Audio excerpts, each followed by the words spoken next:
හොඳයි.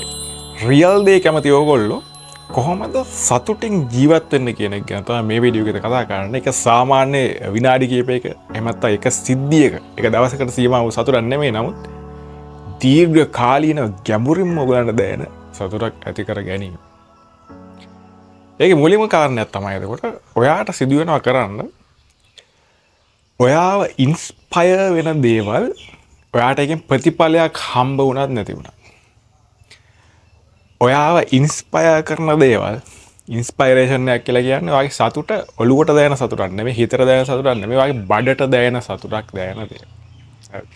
ඔයාගේ බඩට සතුටක් දැනෙන දේවල් ඔයාට කරන්න සිදු වෙනවා ප්‍රතිඵලය මොන ආකාරයේ කියන්නේ ප්‍රතිඵලය ගැන හිතන්න නැතුව ඔයාට කරන්න සිදු වෙනවා ඔයාගේ බඩට සතුටක් දැනෙන දේවල්. හරි හිතට සතුටක් දැනෙන දේවල් නෙමෙයි. ඒකේ වෙනසක් තියෙනවා කියන එක ඕගලන්ට මෙච්චර කාලයක් මගේ වීඩියෝ බලලා තියෙන අවුරුදු 7ක් විතර තිස්සේ ඔයගලන්ට දැනලා ඇති බඩට දැනෙන සතුටක් තියෙනවා. ඒ ඉන්ස්පයරේෂන් එකේ පුදුමාකාර සතුටක් ඇති වෙනවා. ඒක අපේ හිතට දැනෙන හෝ එහෙම නැත්නම් අපිට අපි හිතන විදිහට ශරීරයට දැනෙන සතුටක් හෝ එහෙම දෙයක් නෙමෙයි. ඉතින් එහාට හිය දෙයක් තමයි තියෙන්නේ. ඒ ඉන්ස්පයරේෂන් එක තුල තියෙනවා ජවයක්. ඔයාගේ මේ ස්නායු පද්ධතිය, ඔයාගේ මොලේ ක්‍රියාකාරීත්වය, ඔයාගේ හදවතේ ක්‍රියාකාරීත්වය, ඔයාගේ එනර්ජි සෙන්ටර්ස් වල ඔයාගේ චක්‍ර සිස්ටම් මේ ක්‍රියාකාරීත්වය ඔය හැම එකකටම හොඳ බලපෑමක් එල්ල කරන ජවයක් තියෙනවා. ඒ බඩට දැනෙන සතුට. ඒතර බඩට දැනෙන සතුට තමයි ඉන්ස්පයරේෂන් එක කියලා කියන්නේ. අන්න ඉන්ස්පයරේෂන් එක ඇති වෙන දේවල් ඔයා කරනවා නම්. හැබැයි ඒකේ තියෙන්න බෑ කොන්දේසියක්. මට මේකෙන් හොඳ ප්‍රතිඵලයක් එන්න ඕන කියලා උදාහරණයක් විදිහට ගත්තොත් එහෙම ඔයාට ගොඩාක් සල්ලි හම්බෙන ජොබ් එකක් තියෙනවා කියලා කියනවා. ඔයා එතකොට ඒකට ඇප්ලයි කරලා හරි මේකට ගියොත් එහෙනම් මම ගොඩ මට වාහන ගෙවල් දොරවල් මනම් හැම සප පහසුවම ගන්න පුළුවන් කියලා ඔයා ඒකට යනවා. නමුත් ඔයාට මම මේ කියන සතුට ඒ ඉන්ස්පයරේෂන් එක සැක්‍රිෆයිස් කරන්න තියෙනවා. එහෙමත් ඒක සම්පූර්ණයෙන්ම කැප කරන්න සිදු වෙනවා. කහ කුරුල්ලත් ඇවිල්ලා පණිවිඩයක් අරගෙන කැප කරන්න සිදු වෙනවා මම මේ කියන ඉන්ස්පයරේෂන් එක. හැබැයි ඔයාලට ගොඩාක් දේවල් හම්බ වෙනවා. මේ ජොබ් එකෙන් තියෙන ගොඩාක් සපහසුකම් තියෙනවා. හරි. හොඳ නමකුත් ඔයාට හම්බ වෙනවා. හරි. නමුත් ඔයා ඒකට වැය කරන කාලෙන් ඔයාට මේ ගොඩාක් දේවල් ලැබුණාට ඒ සතුටට වැඩිය ඔයා කැප කරනවා පුදුමාකාර සතුටක්. මොකද ඔයාගේ මේ ඉන්ස්පයරේෂන් ඔයා බඩට දැනෙන්න තියෙන සතුට ඔයා අවුරුදු ගානකටම හිතන්න අවුරුදු 5ක රැකියාව ඔයා කරන්න බලාපොරොත්තු වෙනවා. සමාජ සම්මතයට අනුව ඉහළම තැනකට යනවා. නමුත් ඔයාට මම මේ කියන සතුට දීර්ඝ කාලයේ සදාකාලිකව ඔයාට කියන්නේ මේ ජීවිත කාලෙම පවතින ඒ සතුට ඔයාට අහිමි වෙනවා ඒ අවුරුදු 5 ඇතුළත. එතකොට මොකද්ද ඔයාට තියෙන choice එක? සමහර විට ඔයාට ඒක කරන්න සිදුවීම choice එකක් වෙන්න පුළුවන්. ඒකට ඒක කරන්න දෙයක් නැහැ. නමුත් ඔයාගේ හිත ඩෙවලොප් වෙලා තියෙනවා නම් ඔයාට මේ ස්වභාවදාම තුළ පරණතභාවයක් ඔයාට ඇති වෙලා තියෙනවා නම් එහෙම නෑ මම මගේ ඉන්ස්පයරේෂන් එක අනුව ක්‍රියාත්මක වෙනවා. මම සැක්‍රිෆයිස් කරන මට ලැබෙන්න තියෙන ඔක්කොම දේවල් ටික. මොකද ඊතනින් එහාට ගිය ප්‍රබල සතුටක් තමයි මම හොයන්නේ. ඒ සැපය ඒ කිසිම දෙයකින් ලැබෙන්නේ නැහැ. ඒ නිසා මම ඒ දේවල් ටික සැක්‍රිෆයිස් කරන නමුත් මට ඉන්ස්පයර් වෙන දේවල් වලින් මම පටන් ගන්නවා. ඒ තුලින් මම යමක් නිර්මාණය කරනවා මේ ලෝකයට දෙනවා. ඒකෙන් මට හොඳ ප්‍රතිඵලය අනිවාර්යයෙන්ම ලැබෙනවා කියලා විශ්වාසයක් විතරක් නෙමෙයි දැනීමකින් තු කියන්නේ සර්ටනිටි එක එහෙම නැත්නම් තහවුරු වීමක් හිත ඇතුලෙන් ඇති වෙන. අන්න එහෙම දෙයකින් ඔයා වැඩක් පටන් ගන්න තීරණය කරනවා. අන්න එතකොට මම මේ කියන ගැඹුරින්ම ඔයාට දැනෙන ඒ දීර්ඝකාලීන සතුට ඇත්තටම ඇති කරගන්න අවස්ථාවක් තියෙනවා. හොඳයි මේ වීඩියෝ එක ඉස්සරහට යන්න කලින් ස්තුතිවන්ත වෙන්න ඕනේ මේ අවුරුදු 7 පුරාවටම මේ channel එකට විතරක් නෙමෙයි මගේ සම්පූර්ණ වැඩපිළිවෙළවල් වලට සපෝට් එක දුන්න හැමෝටම ස්තුතිවන්ත වෙනවා. ඕගොල්ලෝ ඇත්තට මේ සතුට මාත් එක්කම හොයාගෙන ගිහිල්ලා තියෙන පිරිසක් නිසා තමයි ඕගොල්ලෝ මේ ගමට සම්බන්ධ වෙලා තියෙන. ඒත් ඕගොල්ලෝ හැමෝටම ස්තුතිවන්ත වෙනවා මේ අවස්ථාවේදී. එතකොට ඒ විදිහට කියනකොට මම මුලින්ම පටන් ගන්නකොට අවුරුදු 12කට කලින් සමහර විට වැඩි වෙන්න පුළුවන් මේ අයිඩියා එක ඇවිල්ලා මම හොයාගෙන ගියා ඊට වැඩි දීර්ඝ කාලීනව පවතින කවදා නැති වෙන්නේ නැති ස්වභාවික සතුටක් කියන්නේ. ස්වභාවිකව පවතින්න පුළුවන්. ස්වභාවික වෙන්න ඕනේ. ඒක එලියෙන් ගන්න දෙයක් වෙන්න බෑ. ගන්න දෙයක් වුණොත් එහෙනම් මම ඒකට අබ්බැහි වෙනවානේ. හරි. එහෙම වෙන්න බෑ. නමුත් මේක පවතින්න ඕනේ කියලා දෙයක් මගේ හිතේ තිබ්බ. සමහරවිට මම ඒ කාලේ හිටපු යාළුවන්ට ඒවා මම කියලා තිබ්බ. ඒගොල්ලන්ට ඒක තේරුන්නේ නැහැ. මට තේරුන්නේ නැහැ මම මොකක්ද අතට හොයන්නේ කියලා. අන්න එහෙම අදහසකින් තමයි මම කියන්නේ ජීවිතේ මොන පැත්තට පල්ලහැට යන අවස්ථාවෙන්ද පවා එහෙම එකක් තමයි හොයලා තියෙන්නේ. ඒ කියන්නේ මේ ජීවිතේ තියෙනවා මෙන්න මේ වගේ සතුටු වෙන්න බල. ඒ කියන්නේ මේ ශරීරය සහ මේ අපේ සිස්ටම් එක, ඔයාගේ මේ ශරීරය කියන මේ සිස්ටම් එක සතුටු කරන්න පුළුවන් මෙන්න මේ වගේ දේවල්. ප්‍රධානම එකක් තමයි ආදරය කියන එක. මේ සත්ත්ව වර්ගයම විශ්වයේ ඉන්න හැම සත්තුම හොයන දෙයක්. එක එක විදිහට. එකයි වෙනස් විදිහට. හරි එකම විදිහක් වෙන්න බෑ. නමුත් වෙනස් නමුත් එන්නේ ඒක හොයනවා. ඒකෙන් මේ පද්ධතිය සතුටු කරනවා. මේ පද්ධතියේ හොඳ ඉන්ස්පයිරේෂන් එකක් දෙනවා. බඩ විතරක් නෙමෙයි හිතට බඩට හදවත මේ හැම එකම සතුටු කරන විදිහේ අත්දැකීමක් ඒකෙන් දෙනවා. ඒක එක කාරණා. අනික් එක තමයි sex and drugs. එහෙම නැත්නම් drugs and sex කියන දේවල් වලින් මේ ශාරීරික අධික ලෙස උද්දීපනය කරනවා. ඒකෙන් සතුට ලැබෙනවා ඇත්ත. හරි. හැබැයි ඒ සතුටට ඇබ්බැහි වීමක් තියෙනවා. ඒ දෙකටම දැඩි ලෙස ඇබ්බැහි වෙනවා. ආදරය කියන එකටත් එක පැත්තකින් ඇබ්බැහි වෙනවා. ඒක හරියට තේරුම් ගත්තේ නැත්නම් ආදරේ තියෙනවා තව කොටසක්. ඒ ඇබ්බැහි වීම වෙන් කරලා ගන්න පුළුවන් තව කොටසක් තියෙනවා. ඒකට ඇබ්බැහි වෙන්නේ නැහැ. නමුත් සාමාන්‍ය අපි සම්මතව ගන්න ආදරයට ඇබ්බැහි වෙන. ඒතරේ තුනෙන් drugs and sex හෝ එහෙම නැත්නම් ආදරය කියන එකට ඒ තුනට බැබ්බැහි. ඊට පස්සේ එතනින් එහාට තව එකක් හොයාගන්න ඕන නම් තියෙනවා ආධ්‍යාත්මික සුවය. ආධ්‍යාත්මික සැපය කියන එක. ඒකෙත් එක කොටසක් තියෙනවා ඒකට හැබැයි වෙනවා. අනිත් කොටස තියෙනවා ඒක හැබැයි වෙන්නේ නැති කොටස. හරි. ෆ්‍රී ඒ කොටස. ඒත් එහෙම තියෙනවා. ඔය වගේ හතරක් තියෙනවා සැපය කියන එක මෙන්න මේ ශාරීරික උද්දීපනය කරන. මේ ශරීරයට දීර්ඝකාලීන සතුටක් දීර්ඝකාලීන හෝ කෙටිකාලීන සතුට ඇති කරන්න පුළුවන් කොටස් හතරක්. ඔතනින් එහාට මම බැලුවේ එතකොට මට ඒ තිබ්බ අදහස තමයි ඔතනින් එහාට කියලා නැචරල් සතුට. මේක මට සල්ලි දීලා ගන්නත් බෑ වෙන කෙනෙක්ගෙන් මට ගන්නත් ඕනේ නැහැ. වෙන මොකක් හරි එළියෙන් ගන්න ද්‍රව්‍යකින් ගන්නත් බෑ. මේක ජෙනරේට් වෙන්න ඕන ස්වභාවිකව. අන්න එහෙම සතුටක් මේ ලෝකේ තියෙන්න ඕනේ කියලා මම එතකොට එහෙම මොන හරි දෙයක් නිර්මාණය වෙලා තියෙනවාද කියලා තමයි ඒ කාලේ මම දන්න දේ අනුව හොයාගෙන ගියේ.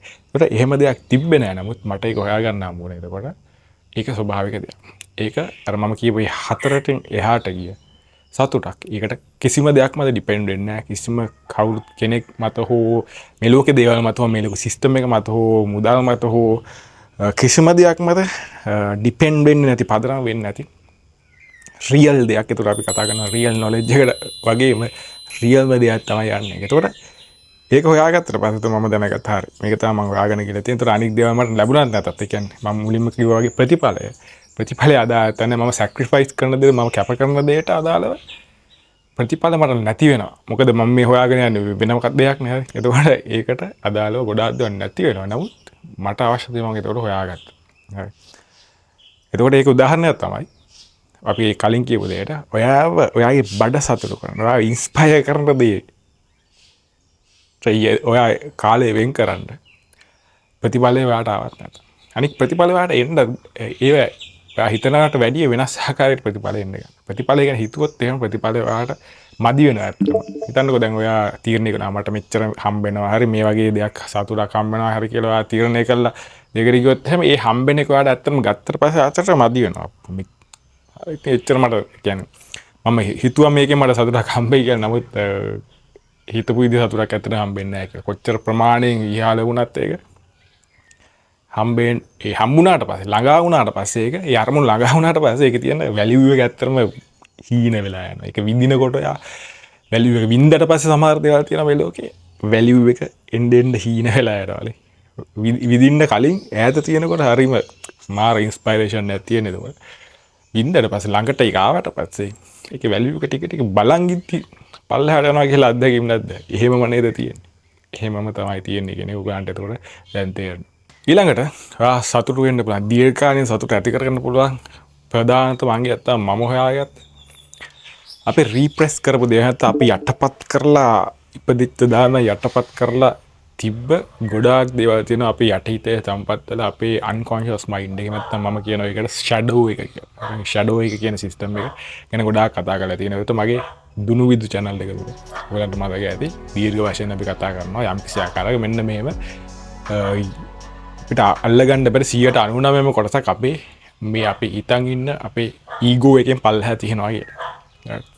ඒකට ඔන්න ඕක ඇතුලේ තියෙන අපි යටපත් කරන් හිටපු දේවල් මගේ අත්දැකීමට අනුව ගත්තොත් එහෙම උදාහරණයක් දුන්නොත් එහෙම ඒ වගේ යටපත් වෙච්ච කියන්නේ කරන් එක්කෝ මේක හොඳ නැහැ මේක මේ විදිහට වෙන්න ඕනේ මේ වගේ කරොත් එහෙම ඔයා මෙන්න මෙහෙම කෙනෙක් ඔන්න ඔය වගේ තියෙන කියන්නේ අපි ඇතුලේ තියෙන හොඳම දේවල් අපි මේ රීප්‍රෙස් කරලා තියෙනවා යන්නේ එතකොට ඒ වගේ යටපත් කරපු දේවල් එලියට අරගැනීම ඒ ඇරියට අරගත්ත පස්සේ පුදුමාකාර රිලීෆ් එකක් තියෙන එක තුළ මම ඒ කියන විදිහේ බඩට දැනෙන සතුටක් ඇත්තටම ඇති වෙනවා ඒක එලියට ආවට පස්සේ පුදුමාකාර ෆ්‍රීඩම් එකක් තියෙනවා එතකොට ඒ දිනුවිදු channel එක තුළ ඒ වීඩියෝ තියෙන ෂැඩෝ වර්ක් සම්බන්ධව මගේ වෙබ් අඩවිය තුළ තියෙනවා එතකොට knowledge library එකක්ම අපි කතා කරන මේ විදිහේ real knowledge එක ගැන කතා කරන library එකක් මම නිර්මාණය කරගෙන යනවා ඒතකොට ඒකේ තියෙනවා ඊට අදාළ වැඩසටහන් ඔයගලන්ට අරගෙන ඉගෙන ගන්න කැමති නම් ඒවා බලන්න තව අවස්ථාවක් තියෙනවා තව උදාහරණයක් තමයි එතකොට ඒ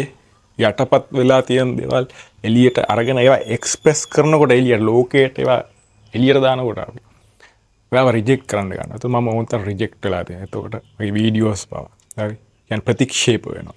ප්‍රතික්ෂේප වීම තුලම ඒවා දිගටම කරගෙන යනවා. ප්‍රතික්ෂේප කරා කියලා නැවතුනොත් එහෙම නැවත ඒවා රිප්‍රෙසෙන්ට් ගන්නවා. ආයේ යටපත් වෙලා එහෙම තියෙනවා. ආට කවදාවත් ඔයාගේ ඒ බලාපොරොත්තු වෙන ගැඹුරු සතුට හැමදාම පවතින සතුට ඔයාට ළඟා කරගන්න බැරි වෙනවා. අනික ප්‍රතික්ෂේප කරන අතර වාරයේදී දිගටම ඒ දේ ඔයාට එක්ස්ප්‍රෙස් කරගෙන එහෙම නැත්නම් ලෝකයට දෙන්න සිදුවන කියන අනික හානියක් වෙන විදියට නෙමෙයි. නමුත් ඔයාට දැනෙන දේ එලිම අපි කියන ඉංග්‍රීසි වචන මොකද bold statement එක. සමහරවිට අනික් අයට හිත රිදෙන්නත් පුළුවන්. නමුත් ඒ bold statement එළියට දාන්න සිදු වෙනවා. ඒක තුළින් ඔයාගේ ඇතුළේ තියෙන ෂැඩෝ එක ඇත්තටම මතුවෙන්න ගන්නවා. ඔයාගේ ඇතුළේ ඉන්න කට්ටිය සතුටු වෙනවා. එතකොට ඔයාලා ඇත්තට මේ බඩට දැනෙන සතුට දැනෙන්න ගන්නවා. එන්නේ වෙලී. මොකද අපිට අපි හැමතිස්සෙම හුරු වෙලා ඉන්නේ එක්කෝ සම්මතයට කැමති දෙයක් කියන්නනේ. එතකොට තමයි ඒගොල්ලෝ අපිට වැලියු එක දෙන්නේ. මෙයා ලස්සන දෙයක් කියනවා. කියලානේ. එතකොට මම දැන් මගේ වීඩියෝ ගත්තොත් එහෙම සීමා සහිත පිරිසක් තමයි එතකොට ඒක බලන්නේ. එතකොට මම හිතුවොත් එහෙම අනේ මම ලස්සන වචන ටිකක් කියනවා ස්ක්‍රිප්ට් එකක් ලස්සනට ලියාගෙන එතකොට මගේ ඒව වැඩි බලයි කියලා මම එහෙම ගියොත් එහෙම මොකද වෙන්නේ එතකොට මගේ ඇතුලේ ඉන්න කෙනා එයා සතුටු වෙන්නේ නැහැ මගේ එතකොට මේ channel එකේ වීඩියෝ වැඩි බලයි හරි ඒ වගේ ප්‍රතිලාභයක් වෙයි මොකද ඒ ප්‍රතිලාභය වෙනුවෙන් මගේ ඇතුලේ තියෙන රියල් ඉන්ස්පයිරේෂන් එක හරි ඒ ඇතුලේ ඉන්න කෙනා ආත්මීය භාවයෙන් මේ දැනෙන මේක තමයි කරන්න ඕන කියලා ඒ දැනෙන දේ මම කැප කරොත් එහෙම යම්කිසි ප්‍රතිලාභයක් වෙනවා. එතකොට මට ඒ සතුට හම්බ වෙන්නේ නැති වෙනවා. එතකොට මට තාවකාලික සැපයක් විතරයි හම්බ වෙන්නේ අපි මුලින් කතා කරවා වගේ. නමුත් මම එතකොට සැක්‍රිෆයිස් කරනවා ඒ විදිහට. එහෙම නැත්නම් කැප කරනවා. මතු පිට කතා වෙන්නේ මේ විදිහට කියන්නේ මතු පිට ලස්සන දෙයක් ලස්සන රියල් නොවන දෙයක් මම දීලා යම්කිසි ප්‍රතිලාභයක් ගන්නවට වැඩිය මගේ අතුලෙන්ම දැනෙන එන්න ඒ දේ ලෝකයට මුදාහැරලා එහෙම ලැබෙන ගැඹුරු සතුට මට වැලියබල් මට වටිනවා ඇත්තටම රියල් දෙයක් ලෝකයට දීලා මට දැනෙන රියල්ම දේ ලෝකයට දීලා ඒ එක්ස්ප්‍රෙෂන් එක තුළ මට ලැබෙන සතුට මට වටිනවා වෙන ප්‍රතිලාභයකට වැඩි. ඒතකොට අනික් ප්‍රතිලාභය ලැබෙන්නත් පුළුවන් කියන නොලැබෙන්නත් පුළුවන් ඒක එක මට්ටමේ ලැබෙන්න පුළුවන්. ඒක මේ ස්වභාවදාමට විශ්වයට අදාළ දෙයක් මට ප්‍රතිලාභය දෙනවද නැද්ද කියන මට අදාළ නැහැ. මම කරන්නේ එතකොට මම කළ යුත්තේ මොකද්ද? තවදුරටත් මට ඒ දැනෙනදී මම එක්ස්ප්‍රෙස් කිරීම. එතකොට ඔයාට දීර්ඝකාලීන සපත සුවය සතුට අවශ්‍ය නම් එම ඔයාට සිදු වෙනවා ක්‍රමානුකූලව එකපාරට නෙවෙයි ක්‍රමානුකූලව ඒ වගේ මට්ටමකින් හිතලා ඔයාගේ ඇතුලේ තියෙන දේවල් රීප්‍රෙස් කරපු දේවල් හංගව දේවල් නැත්තම් යටපත් කරපු දේවල් එළියට ගන්න. ඒ වගේම තව හොඳ උදාහරණයක් තියෙනවා. හරි. ඉගෙනීම කියන එකෙන් මාව ප්‍රතික්ෂේප වෙලා තියෙනවා හැම අවස්ථාවකදී මොකද මම ඇකඩමික් විදියට මට ඉගෙන ගන්න පුළුවන් කියන්නේ මම හැබැයි අවධානය දුන්නා නම් එහෙම පුළුවන් වෙන්න පුළුවන් දැන් උනත් නමුත් මම ඒකට කැමති කෙනෙක් නෙමෙයි මගේ ඉන්ස්පයරේෂන් එක තියෙන්නේ එහෙම ඇකඩමික් ලර්නින් වලට එහෙම නැත්නම් සම්මත විදියේ ලර්නින් එකට නෙමෙයි කියන එකත් මම ඇත්තටම පසුකායෙම තමයි ඔයාගේ ඇත්තේ ඊට පස්සේ තමයි මම මගේම නොලෙජ් එක නිර්මාණය කරන්න පටන් ගත්තේ ඒ කියන්නේ ප්‍රතික්ෂේප වෙනවා කොයි හරි තැනකට දීර්ඝ වශයෙන් ඉගෙන ගන්න ගියොත් එහෙනම් ඒ අය ප්‍රතික්ෂේප කරනවා නෑ ඔයාලට මේ ක්වොලිෆිකේෂන් එක නැත්නම් ඔයාලට මෙතනින් එහාට ඉගෙන ගන්න දෙන්නේ නෑ කියලා. තොර රිෆියසල් එක තුළේ ප්‍රතික්ෂේප වීම තුළ මම එතකොට තියනය කරපු දෙයක් තමයි හරි ඕගලන්ගේ නොලෙජ් එක ඕගොල්ලෝ තියාගන්න මට ඒක වැඩක් නැහැ මා තුළ තියෙන නොලෙජ් එක මේ ස්වභාවධර්මයේ නොලෙජ් එක ස්වභාවධර්මයේ ඥානය මේ විශ්වයේ ඥානය මා තුළ ජෙනරේට් වෙනවා එතකොට මම ඒක තුළ මම නිර්මාණය කරනවා රියල් නොලෙජ් එකක් මගේ ප්‍රයෝජනය උදෙසා මම ඒක මත පදනම් වෙලා මම ජීවත් වෙනවා ඒතර පහුගිය අවුරුදු 10ක්ම ඇතුළත මම ඒ දේ තමයි කරේ එතකොට ඒ සෙල්ෆ් ලර්නින් ඒ ස්වයං අධ්‍යයනය එහෙම තනියම ඉගෙන ගැනීම තුළින් තමයි මේතකොට මම මේ වීඩියෝ සහ මගේ මම කියපු නොලෙජ් ලයිබ්‍රරි එක නිර්මාණය කරන්න මගේ වෙබ් අඩවිය තුළ මගේ රියල් අත්දැකීමත් පාවිච්චි කරලා එතකොට මට අවශ්‍ය නැහැ පදනම් වෙන්න එළියේ නොලෙජ් එක මොකද ඒකෙන් මාව ප්‍රතික්ෂේප කරලා දෙන කමන්න ඔයගොල්ලෝ ඒක තියාගන්න මට ඒක අවශ්‍ය නැහැ මම මගේම නොලෙජ් එක හොයාගන්න මගේම ඉගෙනීම මම කරගෙන යනවා තනියම සෙල්ෆ් ලර්නින් එකක ස්වයං අධ්‍යයනයක් විදියට ඒකෙන් මට ඊට වැඩිය ප්‍රතිඵල තියෙනවා ඊට මම මටම ඩිග්‍රී එකක් දෙනවා මොකද මම අවුරුදු 10ක් විතර තිස්සේ මගේ අධ්‍යයනය කරලා තියෙන නිසා මම එතකොට මට දෙනවා උපාධියාමික ඔයා දාගන්න කියලා මේ දාගෙන ඒතකොට ඒ තොප්පිය කියලා අපි උදාහරණයක් විදිහට ගත්තොත් ඒක තමයි මේ විදිහට දාගෙන ඉන්නේ එතකොට ඒකෙන් මට සතුටක් ලැබෙනවා දීර්ඝකාලීන සතුටක් මොකද මගේ ඇතුලේ ජෙනරේට් වෙන නොලෙජ් එක තමයි මම පාවිච්චි කරන එක තමයි මම ස්වභාවධර්මයට ඕගලන්ට මනුස්ස වර්ගය ගන්න මේ විශ්වයට පිටුළු උදාහරණ මගේ එක්ස්ප්‍රෙෂන් එකක් විදිහට එතකොට මට ඒක තුලින් සතුටක් දෙනවා ඒක ගැඹුරුෙන් දැනෙන සතුටක් දීර්ඝකාලීනව පවතින එකක් ඒක කිසිම ආකාර රීග්‍රෙට් එකක් පසුතැවීමක් නැති වෙන්න එතකොට ඕගලන්ට මේ විදිය සතුටක් ඇති කරගන්න දීර්ඝකාලීනව පවතින සතුටක් ඇති කරගන්න ඔයාලට සිදු වෙනවා අන්න ඒ විදියට බාහිර වැලියුස් මත ඩිපෙන්ඩ් වෙන්නේ නැතුව කවුරු හරි වැලියු එකක් දෙයි කියලා ඔයාලට කවුරු හරි ඔයාලට වටිනාකමක් දෙයි කියලා එහෙම ඒ අයට ඕන විදියට ඔයාගේ දේ කරගෙන යන්න නැතුව ඔයාගේ ගැඹුරින්ම දැනෙන සතුටක් තියෙනවා නම් අන්න ඊට අනුව ඔයා ලෝකයට දෙන දේ ගොඩනැගීම එහෙම නැත්නම් ලෝකයට දෙන විදිහ ගොඩනැගීම හරි දැන් කරන දේ හැමෝම එකක් කරන්නේ නැහැනේ එක දේවල් නමුත් ඔයාලට පුළුවන් ලෝකයට දෙන විදිහ වෙනස් කරන්න එකම දේ එකම කරන දේ වෙනස් විදියට කරන්න බෑ. දැන් හිතන්න වාහනයක් ඩ්‍රයිව් කරගෙන යන ගමන් එක්කෙනෙක්ට පුළුවන් අනික් මිනිස්සු ගැන ගානක් නැතුව තමන්ගේ ගමන එහෙම මෙහෙන් දාලා එහෙම යන්න. නමුත් ඒ විදියටම ඒ පාරම තව කෙනෙක්ට යන්න පුළුවන් අනික් අය ගැන හිතලා. හරි කමන්නේ ඔයගොල්ලෝ ඉක්මනට යන්නකෝ එහෙනම් මම පස්සෙන් එන්නයි කියලා කලබල කරන්නේ නැතුව ඒ පාරෙම තව කෙනෙක්ට වෙනස් විදිහක ඩ්‍රයිව් කරන් යන්න පුළුවන්. එතකොට ඒ දෙන්න ලෝකයට දෙන දේ දෙහාකාරයිනේ. එතකොට අරයට දෙවනියට ගත්ත කෙනා එතකොට එයාට දැනෙනවා කමක් නැහැ ඕගොල්ලෝ ඉස්සරහට යන්න කියලා එයා තෘප්තියක් ලබනවා ඒක. නමුත් කලබලින් යන කෙනා එයාට තෘප්තිය එච්චරට එයාගේ ලැබෙන ප්‍රතිඵලය විතරයි එයාට තෘප්තිය දෙන්නේ. නමුත් එයාට දීර්ඝ කාලීන තෘප්තියක් නැති වෙනවා. රන්නේ වගේ. හරි. ඒතර එන්නේ වගේ ඔයා කරන දේ ඔයාට වෙනස් කරලා කරනකොට ඔයාට දීර්ඝ කාලීන තෘප්තිය ලැබෙන විදිහට දේවල් කරන්නත් පුළුවන්. එහෙම නැත්නම් කෙටි කාලීන තෘප්තියක් ලැබෙන විදිහට දේවල් කරන්නත් පුළුවන්. හරි. ඒක මතත් ඩිපෙන්ඩ් වෙනවා ඔයාගේ දීර්ඝකාලීන සතුට. එතකොට මේ ඔක්කොගෙම මම එතකොට තීරණය කරනවා හරි මට සතුටක් එළියෙන් දෙන්නේ නැත්නම් එහෙම මම ඇතුලේ ජෙනරේට් කරනවා මගේම සතුට මගේම හැපිනස් එක මම ජෙනරේට් කරනවා.